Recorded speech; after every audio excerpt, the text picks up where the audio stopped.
Wisdom and love within my heart. Wisdom and love within my thoughts. Wisdom and love within my words. Welcome. I'm Sister Who. Today I just wanted to offer some thoughts on the question word, if you will, of perspective, which I don't know that we often think of it as a question word, but perspective determines so much. And when we ask about perspective, when we consider the questions associated with perspective, it gives us a entirely different, many different entirely different ways of looking at things.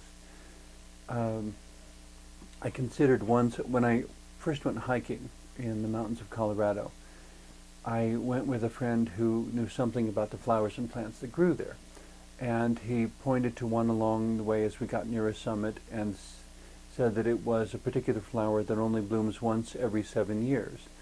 And I considered for a moment what it would be like to live out of doors on the side of a mountain, buried with 10, 12, 20 feet of snow part of the year, on the side of this mountain, waiting for 7 years just to get to the point of blooming.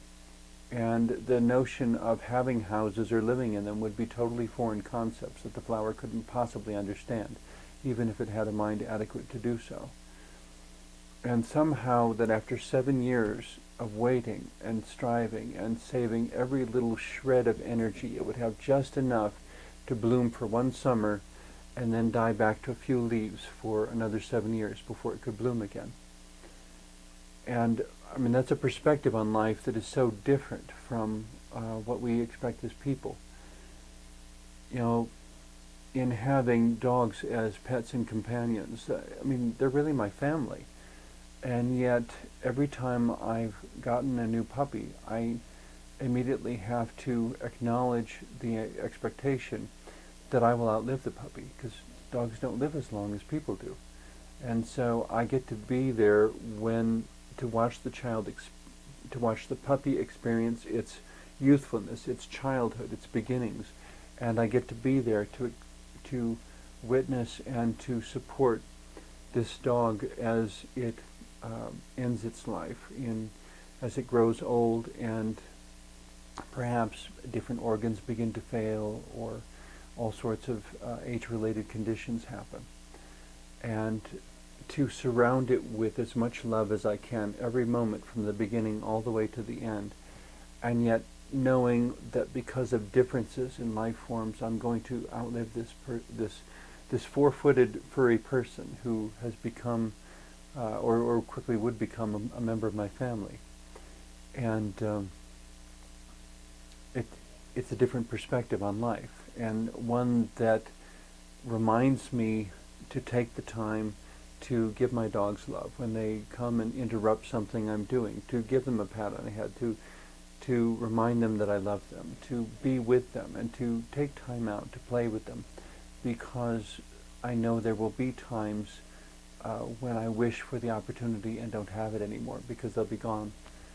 And when they go, I will most of all, I will regret every time I didn't take the time to play with them and to be with them and to love them and to pat their head. And they're so forgiving and so unconditionally loving and so excited about the simplest things. I have a sheepdog who thinks the greatest thrill every morning is getting out of bed.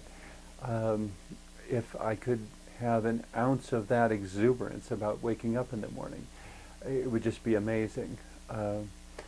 It's a remarkable example that he sets for me, to be excited and happy, and whenever somebody comes to visit the house, he is so thrilled. He just jumps all over, not all over them, but jumps up and down, running around the room, wagging his whole body.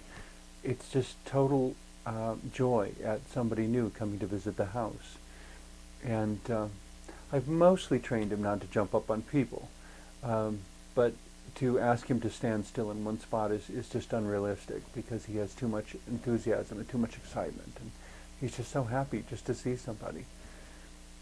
I wonder what humanity would be like if we had that much enthusiasm and excitement for greeting each other every time we met. You know, that every time I meet somebody, I smile and my eyes get bright, and I respond with enthusiasm. How wonderful that you're here, and I mean it. And not just to say it, not to go through the formalities, not try to imitate what I wish things would be, but which they may or may not be.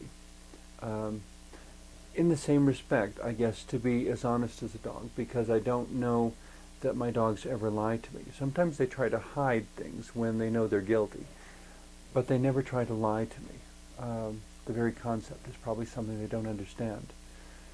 And so in a sense, with each of them, I'm given a remarkable angel to set a better example for me of dealing with my own emotions and expressing what I feel and being there in the most complete sense for those I love each day of life that we have to share, because we never know when it's going to be all over.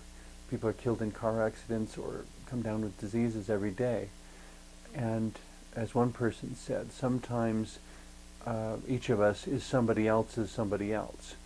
That when we say it always happens to somebody else, well, sometimes we're the somebody else for somebody else.